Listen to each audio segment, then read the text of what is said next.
Every human being, from the moment they're born, finds themselves immersed in a world that assigns them a belief system, without any choice. All around the globe, there's always a ready-made religion waiting to be accepted, built on interpretations passed down by other men over time. And yet, true freedom should only begin when one reaches the maturity to question and understand, when the capacity to consciously choose emerges, whether to believe, who to believe, what to believe, or whether to reject any imposed belief altogether. That's why believing, as it's commonly understood today, isn't just a personal mistake. It's an act that puts the entire community at risk. This was the conviction of William Kingdon Clifford, an English philosopher and mathematician who, in the heart of the 19th century, raised a question that still shakes the foundations of public debate. Every belief carries moral weight. No conviction exists in isolation, and putting blind faith in anything is never an innocent act. Born in Exeter in 845, Clifford showed early signs of a brilliant mind, capable of moving between pure mathematics and deep philosophical inquiry. In just 33 years of life, cut short in 1879 by tuberculosis, he left a lasting mark on modern thought, anticipating questions that remain relevant today. In his most famous work, The Ethics of Belief, Clifford didn't stay in the abstract. He went straight to the heart of the issue.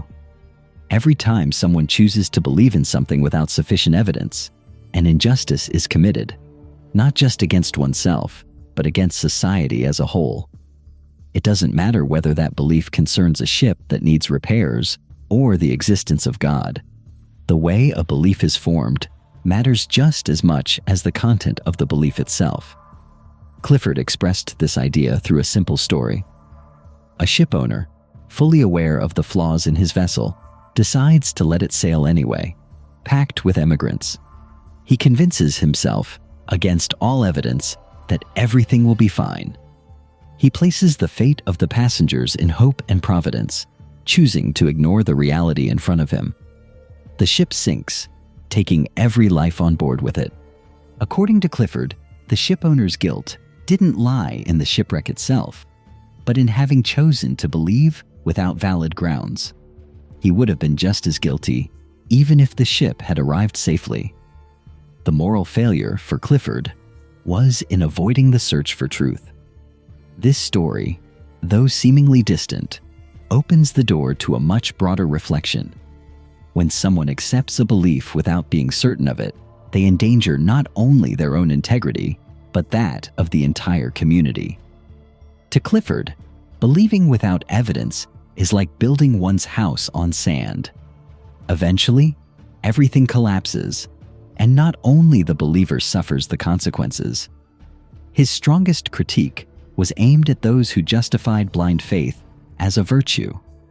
Clifford wasn't attacking religion itself, but the mindset that leads people to embrace any belief without putting it to rational scrutiny. It's not enough for a belief to bring comfort. It's not enough that it helps make sense of life just for the sake of it. If there's no evidence, that belief becomes a betrayal of our moral duty to the world. It is wrong always, everywhere, and for anyone to believe anything upon insufficient evidence, he wrote, without hesitation. A sentence that, in its simplicity, carries the weight of an absolute ethical principle. It's not about forbidding faith. It's about asking each person to take full responsibility for their beliefs. No one lives in isolation. Every thought, every conviction shapes the world we build together. For Clifford, faith cannot be separated from its real-world consequences. Believing without evidence isn't just a private matter.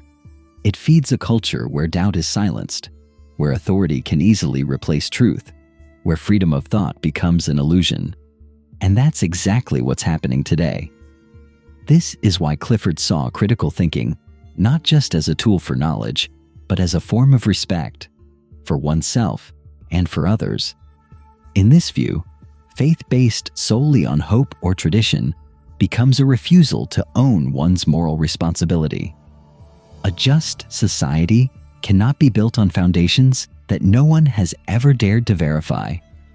Accepting something simply because it's always been believed means continuing a collective ignorance that can be exploited, manipulated, and distorted. Even religious beliefs, in Clifford's view, must be held to this standard, not because religion itself should be condemned, but because no idea should be placed above the duty to seek truth. To accept without certainty, in his philosophy, is to surrender one's moral responsibility. The radical nature of Clifford's position becomes even clearer when one considers that he made no distinction between beliefs that lead to visible harm and those that, by chance, produce positive outcomes. According to him, even a false belief that happens to cause no damage remains morally wrong. The outcome doesn't matter. What matters is the method by which the belief was formed. In other words, the moral value of a belief lies not in its consequences, but in the seriousness with which one has searched for the truth. And this clarity, this uncompromising stance, makes Clifford one of the most demanding thinkers when it comes to intellectual behavior. Many have criticized his view, calling it too rigid. Others have proposed more pragmatic alternatives, like William James, with his The Will to Believe. Yet Clifford's message remains powerful. Believing is a moral act, and like any moral act, it requires rigor, honesty, and courage. In today's world, overwhelmed by endless information, Clifford's warning feels more urgent than ever. It's easy to passively accept ideas, opinions, and ready-made truths. That's precisely why the duty to pause, to question, to demand evidence becomes an essential act of resistance. This isn't about embracing skepticism as a default position. It's about rejecting the comfort of mental laziness. It's about acknowledging that truth is never guaranteed, and for that reason, it deserves every possible effort. Clifford wasn't asking people to reject all beliefs. He was asking them to build those beliefs on solid, verifiable, honest ground. Every time one chooses to believe something simply because it has always been believed, without clear, undeniable evidence, that choice contributes to making the world a less free place. Clifford's message isn't just a defense of rationality. It's a call to moral responsibility. It's a reminder that every idea embraced, every conviction accepted, plays a role in shaping the world left behind. In this light, truth isn't only an intellectual value, it's a matter of justice. So, will anyone ever be willing to sacrifice comforting certainties in the name of intellectual honesty? And what would happen to a society that stops accepting as truth what has been taken for granted for over 2,000 years?